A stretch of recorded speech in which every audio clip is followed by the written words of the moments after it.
Welcome to the Daily Driver Show. Today we're going to be talking about the updates on the Weather Underground app. Now I did a video on this a while back before the update, so if you haven't seen that, go ahead and check that out. It really won't do you any good because that version is old, it's outdated, they've updated it, it's completely different now. So the update has a few things that I don't really care for.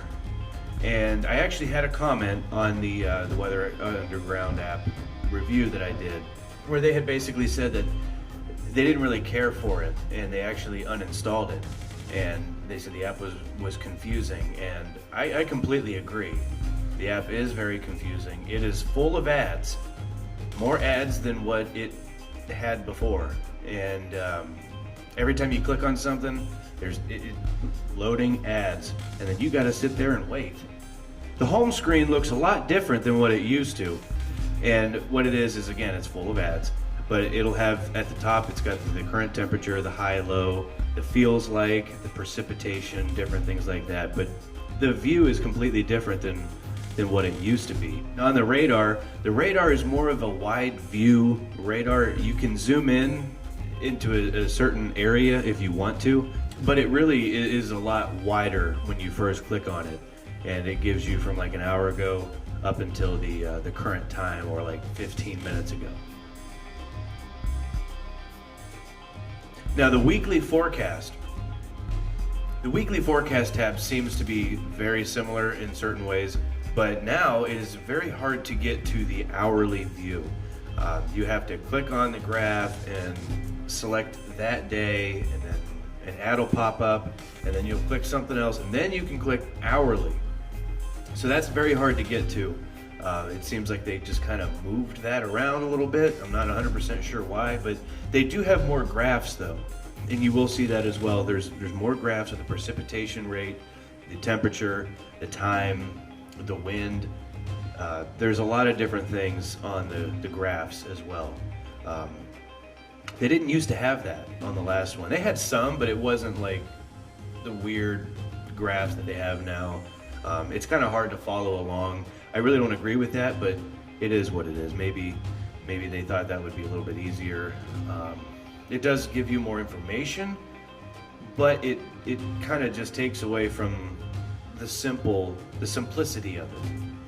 And then if you keep scrolling down, there is the air quality, as well as the sun and the moon. It gives you the time, the hours of daylight, the hours of moonlight. Stuff like that is on there as well. Very simple, straightforward. It's kind of plain, but it at least gives you that information in case you want that. If you look on the home screen where it gives you the temperature, if you click on that, I think it even says more at the bottom, but if you click on more, it'll take you to today's conditions. And that's basically all the same as what it used to be, except they've added some things. One of them being the flu. They tell you like the rate that influenza is being spread. Not 100% sure why they threw that in there. I mean, I'm not gonna go to a weather app for something that deals with anything medical, so that's kind of strange, but either way, it's on there if you wanted to look at that, and then it kind of gives you the breakdown of the today's conditions as far as having the whole summer.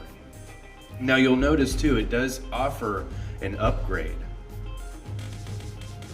I would never upgrade on a weather app to the extent of I would have to pay for it.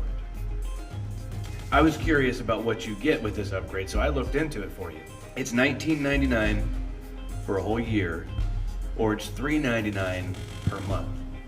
And basically what that gets you is you remember on the Weather Underground app that I reviewed before, it would tell you like running, biking, hiking, different things like that. It would give you the weather conditions for that day. Now you gotta pay for that.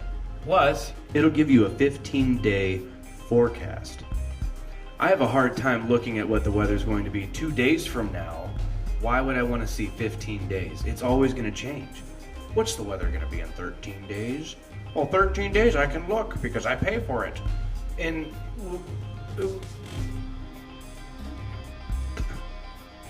all in all, Weather Underground with this new update that they did, I don't care for it. I still use the app every day, but because I really haven't found a lot that's better than that, that doesn't have to have that tab on your home screen and everything else.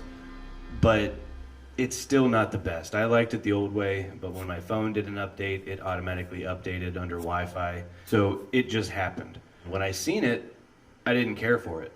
Download it if you want, check it out. Let me know in the comments what you think about the update, if you even had the app beforehand. If not, like I said, it's still a decent app to use. It's pretty straightforward with the weather, but I think they're just getting out of control with everything costs money anymore. If you want to have that personalized weather, they hit you right in the pocketbook. The pocketbook, they hit you right in the wallet. And that's what they're always going to do. So like this video, comment on this video, subscribe to the channel, stay tuned for more content. Like us on Facebook at The Daily Driver Show, as well as Instagram at Daily Driver Show. And have a great day and have a great hike.